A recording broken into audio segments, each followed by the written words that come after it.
Do you know what happens when a high-profile murder case collides with celebrity, race, and media frenzy? Have you ever wondered how one of the most sensational trials in American history became a turning point for both the justice system and public opinion?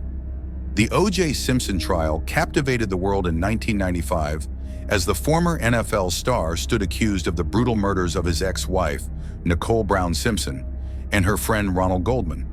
With mounting forensic evidence, shocking allegations, and courtroom drama, the case became a media spectacle. But how did Simpson's defense manage to cast doubt on what seemed like overwhelming proof of his guilt? What role did race, the LAPD, and public perception play in shaping the outcome of the trial? Let's dive into the details behind the verdict that left the nation divided and forever altered the landscape of legal proceedings. It all began on June 12, 1994, when Nicole Brown Simpson and her friend Ronald Goldman were found brutally murdered outside Nicole's Brentwood, Los Angeles home. In the early hours of June 13, 1994, a dog led neighbors to Nicole Brown Simpson's condominium, where they discovered the mutilated bodies of Nicole and Ronald Goldman. Both victims had their throats slit, and bloody shoe prints and drops of blood led away from the scene. Investigators found several key pieces of evidence, including a blood-soaked glove, a ski cap, and bloody shoe prints leading away from the crime scene. This led detectives to believe the killer was injured and fleeing. O.J. Simpson, Nicole's ex-husband, soon became the prime suspect. By 4:25 a.m., detectives, including Tom Lang of the LAPD, were on the scene, quickly identifying the crime as a likely rage killing, suggesting the possibility of a single assailant. The investigation led police to Simpson's home, where they found his white Ford Bronco parked outside at an odd angle, with what appeared to be a spot of blood near the driver's door handle. Fearing for Simpson's safety, detectives decided to enter his property, where they eventually found a second bloody glove, matching the one found at the crime scene. This discovery, coupled with drops of blood leading from Simpson's Bronco to his house, solidified Simpson as a prime suspect. When police notified Simpson of Nicole's death, he agreed to be interviewed without an attorney present. During this interview, detectives noticed a deep cut on his left hand. Simpson gave inconsistent accounts of how he received the injury, initially claiming it happened in Chicago, but later stating he might have cut it while in Los Angeles. His evasive responses raised further suspicion. Detectives also learned from Simpson's limousine driver that on the night of the murders, Simpson had not answered the gate buzzer at 10:25 p.m., which raised questions about his whereabouts at the time. The driver later testified that he saw Simpson hurriedly walking toward his house shortly before 11 p.m., which coincided with the estimated time of the murders, around 10:30 p.m. The prosecution argued that Simpson's motive stemmed from his abusive relationship with Nicole. In 1989, Nicole had called the police, reporting that Simpson had beaten her. Simpson was later convicted and ordered to perform community service. Friends and family testified that Simpson had been stalking Nicole in the months leading up to the murders, threatening her and pressuring her to reconcile. They also noted that Nicole had expressed concerns about a missing set of keys to her condominium, which were later found in Simpson's possession after his arrest. On June 17, 1994, Simpson was scheduled to turn himself in to the LAPD after being charged with the murders of Nicole and Goldman. However, instead of surrendering, Simpson fled, leading to one of the most famous car chases in history. Accompanied by his friend Al Cowlings, Simpson was seen driving along the Los Angeles freeways in a white Ford Bronco. The chase was broadcast live on television, with millions of people watching as police followed Simpson for several hours. Eventually, he returned to his Rockingham estate and surrendered to authorities. The trial, which began in January 1995, was a media sensation, dominating headlines and television broadcasts. Simpson's defense team, often referred to as the Dream Team, included prominent attorneys like Robert Shapiro, Johnny Cochran, and F. Lee Bailey, as well as DNA expert Barry Scheck. The prosecution, led by Marcia Clark and Christopher Darden, believed they had an overwhelming amount of forensic evidence to prove Simpson's guilt, including DNA evidence from the crime scene that matched Simpson's blood. However, the defense mounted a vigorous challenge to the prosecution's case, arguing that the evidence had been mishandled by the LAPD and that Simpson had been framed. They questioned the credibility of key investigators, particularly Detective Mark Furman, who was accused of being racially biased after tapes surfaced of him using racial slurs. The defense also criticized the way DNA evidence was collected and analyzed, suggesting it was contaminated and unreliable. The prosecution accumulated what it believed to be a mountain of evidence in the O.J. Simpson case. Key pieces included 2 blood-stained gloves, blood found at the crime scene, in Simpson's Bronco, and on his clothing, as well as hair found on a knit cap consistent with that of an African-American male. While circumstantial, the prosecution deemed this evidence vital. Interestingly, none of the evidence pointed to anyone other than O.J. Simpson, fueling the belief that Simpson was solely responsible for the murders of his ex-wife, Nicole Brown, and her friend Ronald Goldman. LAPD Detective Tom Lang, a key witness, found it difficult to testify knowing that over 50 million people were watching. The pressure of performing in front of cameras impacted how the prosecution's case was presented, with Lang admitting that it became harder to focus solely on the questions and evidence at hand. The prosecution aimed to show that Simpson acted alone, killing Brown and Goldman swiftly and brutally. They highlighted how blood from both victims was found on each other, suggesting that the same weapon had been used. Crime scene reconstructionist Rod Englert was called to piece together the timeline of events. Englert, who walked through the crime scene 7 weeks after the murders, used his extensive experience to identify inconsistencies and develop a reconstruction based on the prosecution's theory that Simpson was the killer. Englert's reconstruction suggested that Nicole Brown was first attacked by Simpson, receiving 3 deep stab wounds to her neck. After she fell, Ronald Goldman arrived and was confronted by Simpson. During the struggle, Simpson's glove came off. Simpson incapacitated Goldman before returning to Brown and cutting her throat deeply enough to sever her spine. He then turned his attention back to Goldman, cutting his throat as well. Englert speculated that Simpson cut his own hand during the struggle, leaving behind a blood trail that became a crucial part of the prosecution's case. Simpson's blood at the crime scene and his lack of an alibi were significant pieces of evidence. However, much of the evidence was circumstantial, and the prosecution needed more to secure a conviction. DNA evidence became central to the case. The relatively new science of DNA testing had begun to revolutionize criminal investigations, offering a way to link blood samples directly to individuals. In Simpson's case, the prosecution relied on polymerase chain reaction, PCR, testing, which allowed a small sample of blood to be replicated for analysis. The results were staggering. Drops of blood found leading away from the murder scene were identified as Simpson's, with the odds of the blood belonging to anyone else calculated at 1 in 170 million. Blood found on the back gate at the crime scene was also matched to Simpson, with the odds of another person's blood being the source set at 1 in several billion. These figures essentially proved that the blood belonged to Simpson. Blood consistent with the DNA of both victims was also found in Simpson's Bronco, further linking him to the crime.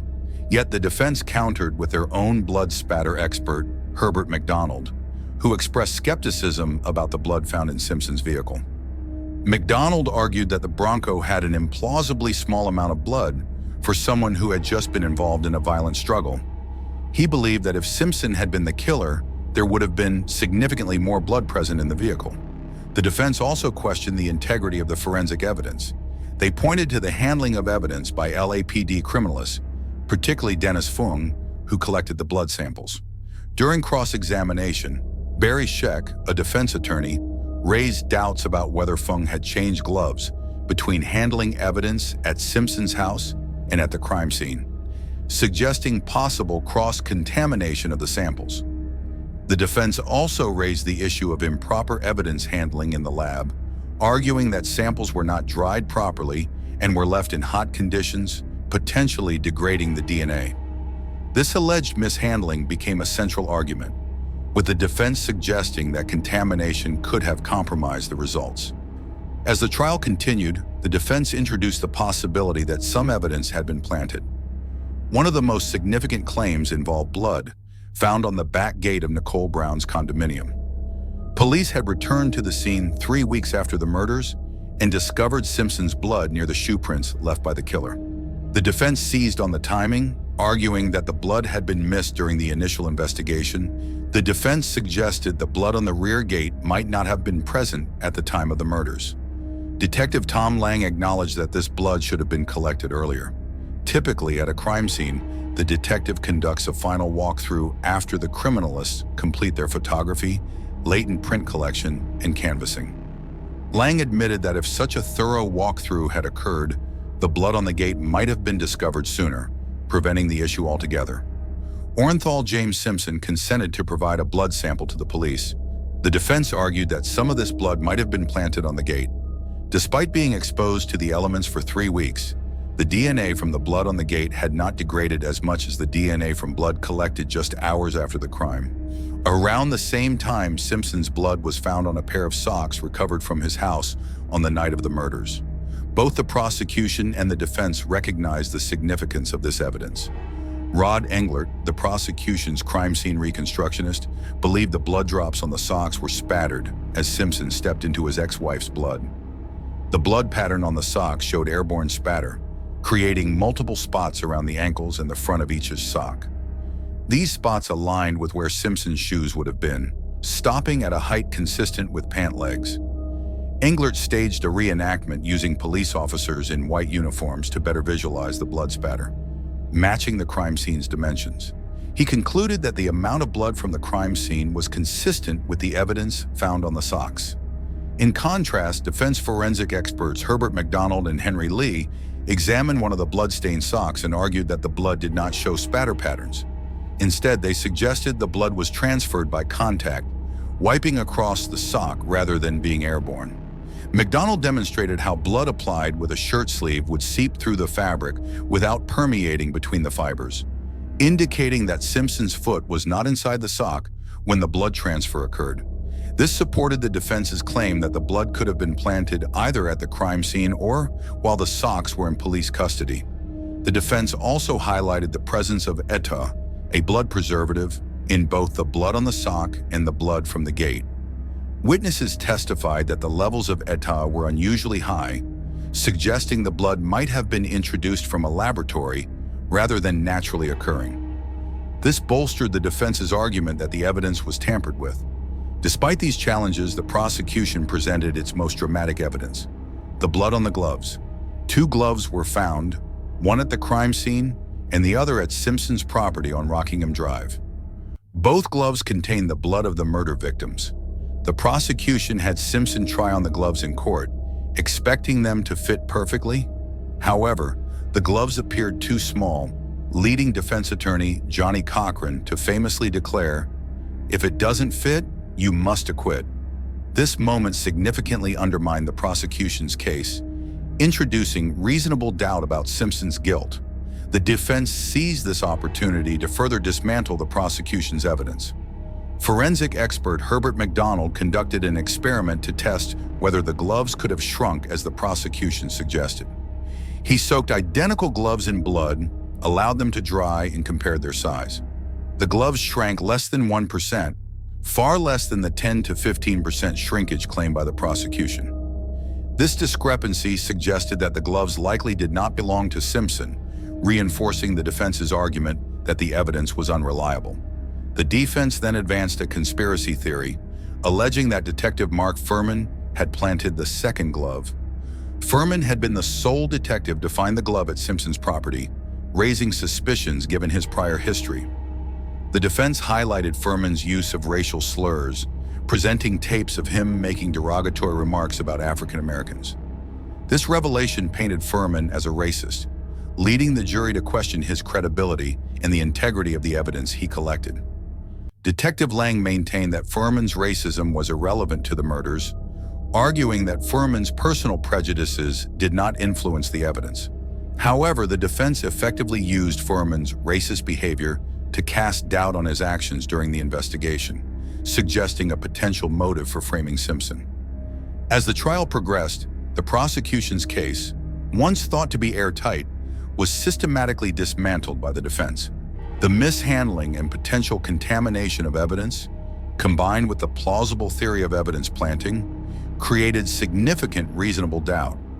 Despite presenting what they believed was overwhelming forensic evidence, the prosecution's case was weakened by questions about the reliability and integrity of the evidence.